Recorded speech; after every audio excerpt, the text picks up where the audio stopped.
Guys, and welcome to part 1 of the Yamato build, Yamato 2199 build. As always, I'm Vincent from Mr. Lots Model Making, and today I will be doing some denubbing. Also, we'll be discussing possible pitfalls and things you might want to look out for. So I've already taken a bunch off the sprue, as you can see right there. There's a whole pile of parts there. And first thing I'm going to do is take off these two big halves of hull. Now, first thing I want to point out is these ones can be snipped off straight to the model, because this is basically clever Bandai engineering to prevent any panel gap. So this is how they go together. And as you can see, this part is meant to overlap that bottom. So you do have some slack to it. So I can just cut off straight away, because a little bit of deformation in the plastic won't matter because of that overlap. Just snip that off. Again, here on the front, a cap part goes on here to represent the part where the beam cannon is. Can snip that off straight away. And then you need to be careful, because this is a visible edge, so we need to leave, let's see, make that, show that in camera, leave a little bit of nub on the model, like so. Do the same here. Now, for the most part, Bandai kept them pretty small, so there's not a lot of cutting work to do. So, take our knife. Now just gently cut away from it, like so.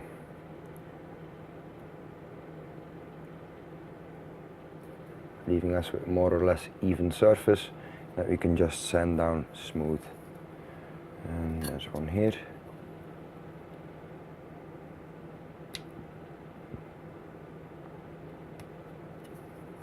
And there's a lot of parts where Bandai did sort of like a semi-undergating, I suppose you can call it. I'll point those out in a second. So again, shave off little bits.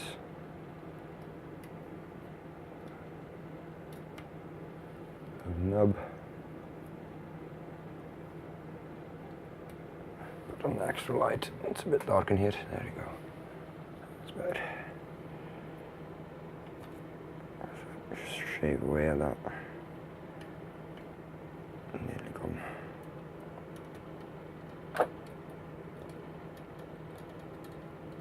There you go.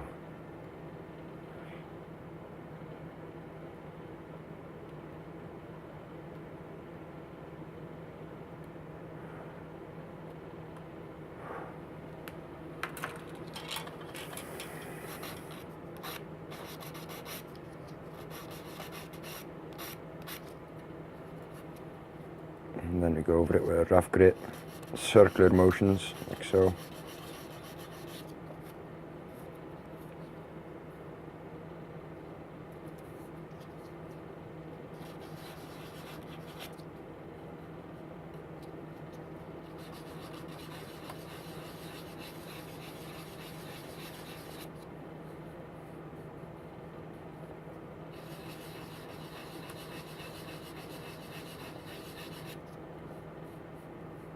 Don't want to exert a lot of pressure, so because you want, you know, the bit of nub to go away first, not the surrounding plastic. Right, let's see, is there another one to take? Yes, the one here. So usually a good indicator is around the nub there will be shiny plastic. That will be, you can see it slightly here. There's a bit of shininess next to where the nub is. Once that goes away, that's a good indicator that the part is sanded flat. The area is flat. So let's go. And there you go, nice and straight. So that can go away then. Another thing I've did is also I assembled these bases, but more on that in a bit. There's only one thing to watch out for, really. Also wanted to show you denubbing a small part. So in this case little planes. Here you want to leave as much nub as you can. Sometimes beneficial to work with the flat side facing away from the model, because that gives you a bit more nub. Or it gives you the possibility to get more nub on there. So now we want to work away from us because we're holding the part quite close. And there you go. With a sharp knife you should be able to get away those tiny nubs instantly. Now you can build the main model unpainted because of pre-colored plastic. You can't do that with these tiny planes that are supplied in the kit, as you can see, because those are grey plastic.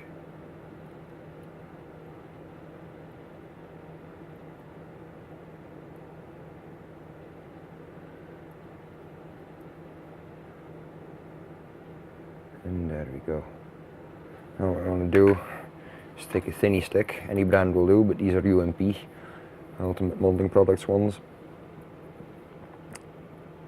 And you want to use an edge to it.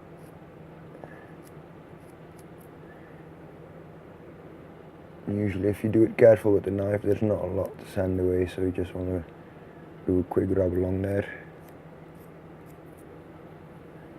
Like so.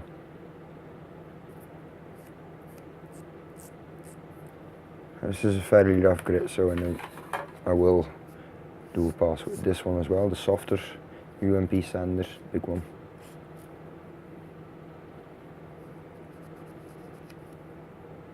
There we go. Now we didn't use circular motions to sand away on this one because the part is too small. Alright, anything else to point out? Yeah, as far as nubs are going, can I show any of these things that are like semi-undergated? Yes, I can. Like, see, this is the edge that will be overlapping the big grey part, as I've shown earlier. This is what I call semi-undergated. Like, it's sort of in that overlap area, but if you turn it around, you can also see it will affect visible plastic. So again, leave a lot of nub, because these are a bit tricky to get rid of.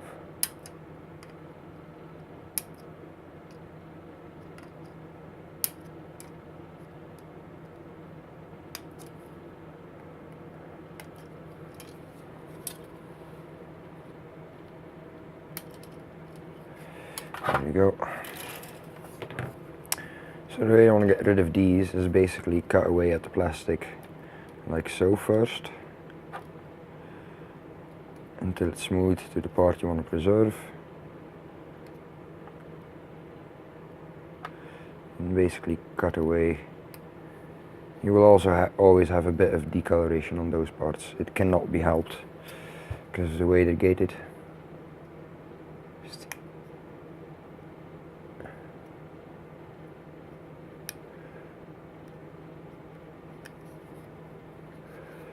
And there you go. Now you give it a quick rub down with the sander.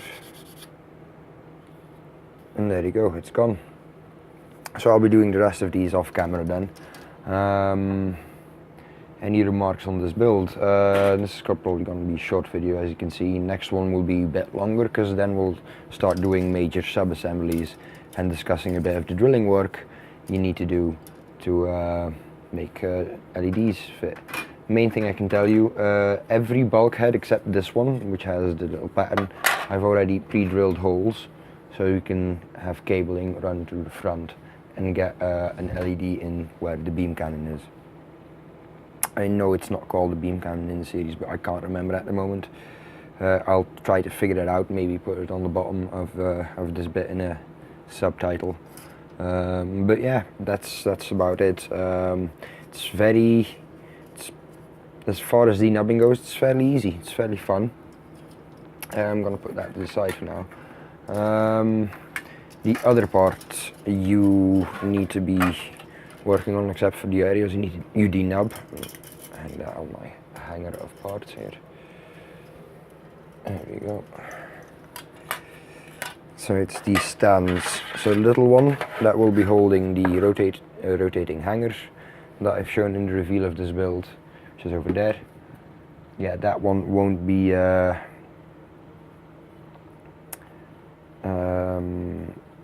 that doesn't really need any sanding except for these piston looking parts. Those have a seam line, or a casting seam, or whatever you want to call it, from the process. But what you really want to watch out for is on these, I need to wiggle it loose, we have these nasty edges here. We need to get rid of those. So the trick here is working in circular motions as earlier, and what you'll see is, I'll just start sanding away at that. What you'll see is next to this seam, there's shiny plastic. As soon as that goes away, that tells us that the seam is gone. So we work in circular motions across the seam area.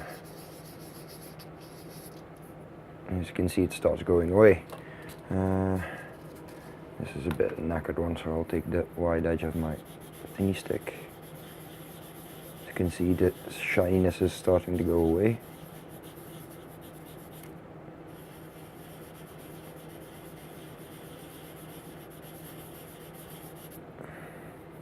There you go. So on these ones you have a nub on the bottom and a nub here and here, right along these seam lines. So you want to sand that away in circular motion and at the same time get rid of that seam. This one clearly shows like where the nub is, there's shiny plastic next to it, indicating that the nub is not yet gone. So you always want to keep an eye out for that.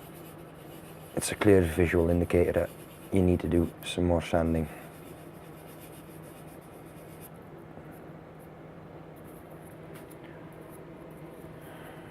So again on this side.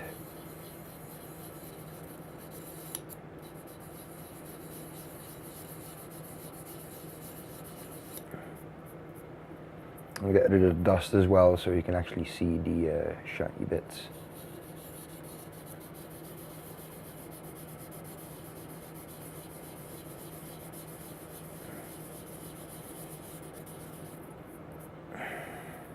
As you can see, it's starting to go away here. So the other ends I'll be working on with that. Again, this nub here.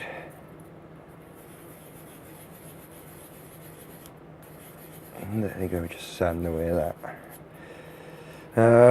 This base, let me get that off. This part of the base is from one perfect grade or another, I can't remember. I've seen this in the video from what it is, but I can't remember it. Big drawback, this is not covered up, these big holes not covered, so it's a bit of a letdown. I might be looking into filling these up, I might not, I'm not sure, to be fair. So these very big holes, I might fill them up, I might not. But anyway, the way this assembles is you get this part, you get these parts on the sprue, this part on a separate sprue, which indicates a far older model year than the rest of the kit. Which kind of gives away that this is something they grabbed from the parts bin and repurposed. So fairly easy assembly. This one has a cutout. So this is the wide end, and means it goes this way around if you want the front facing that way. Front facing to the left. This one goes here. So I'm not quite done sanding on this one, but I'll continue that in a moment. These I'm not bothered of because the ship will be lying on this, and I'll probably be using a bit of the automotive wire insulating tape, like the really soft stuff. Put that in here so I don't scuff the paint when the model gets a little push and it, you know, slides along this, which can always happen. So I don't want to scuff the paint when that does. Hence a bit of that cloth-like tape to go over it. But yeah, enough about that. Thinking if there's anything else specific to denubbing. Yeah, there's these parts that I've already drilled out. You know, just denub and quickly sand away. Don't be bothered, there's a seam line on them. Don't be bothered about that. They're just structural parts for the inside. So we're not really fussed about that then. Now, yeah, my huge stack of parts, because there's one thing I want to show. If you're thinking of not painting,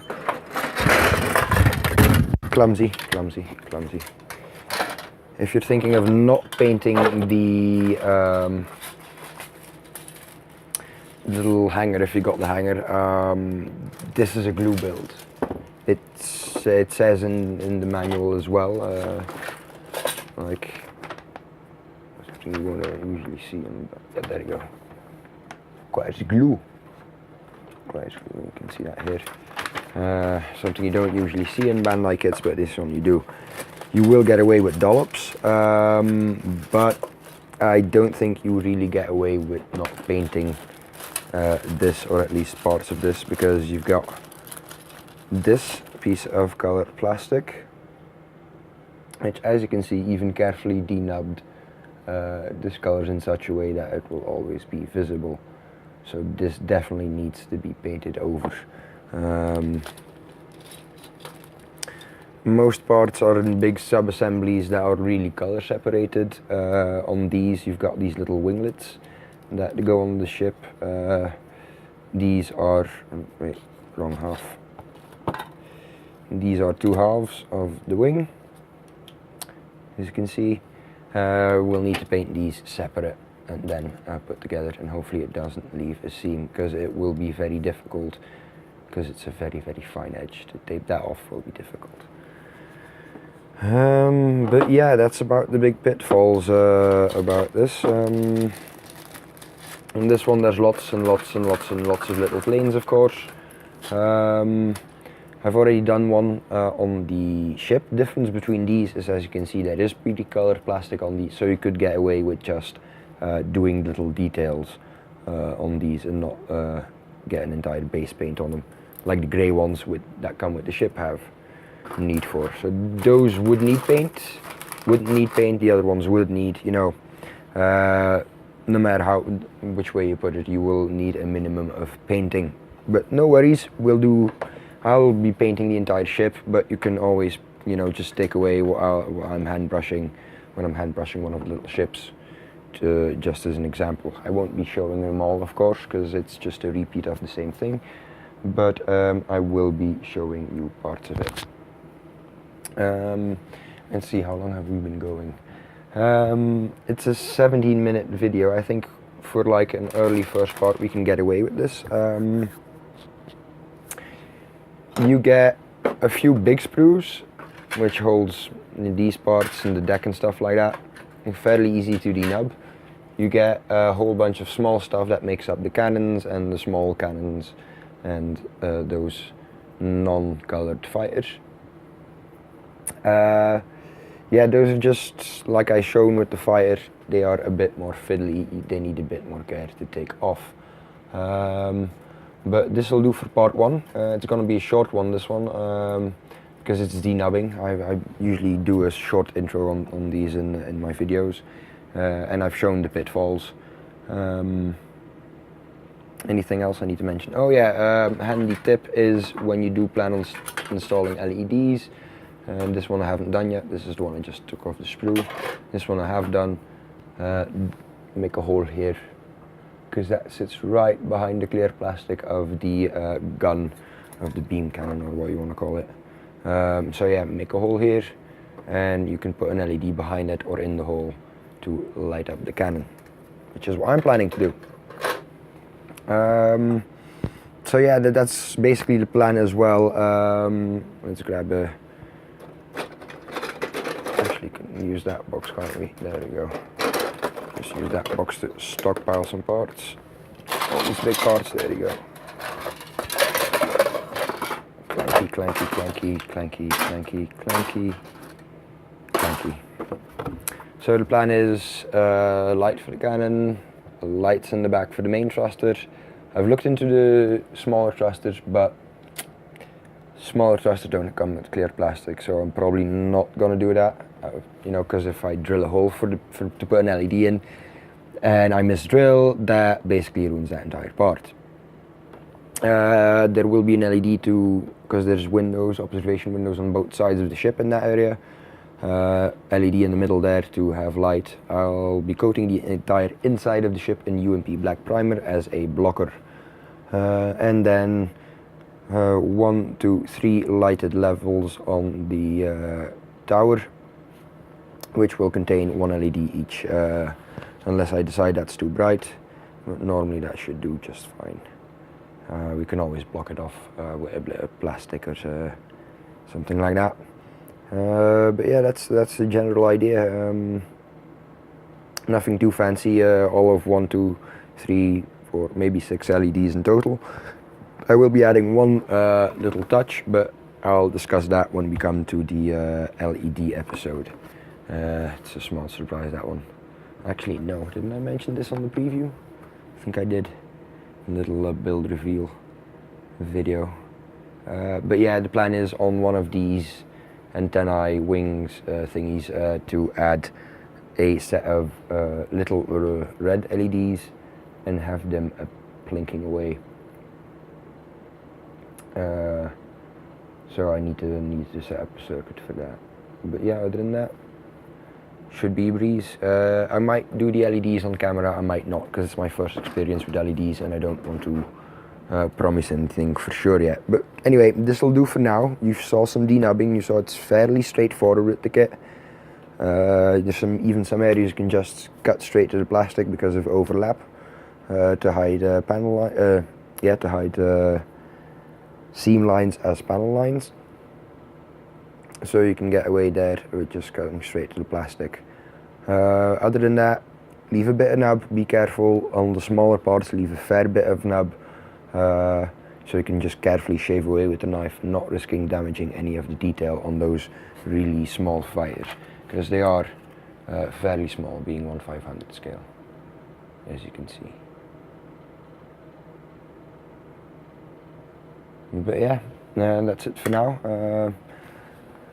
If you're building this kit or the smaller one, you'll have a blast with it, I promise, because you know, as I said, you can just color everything nicely in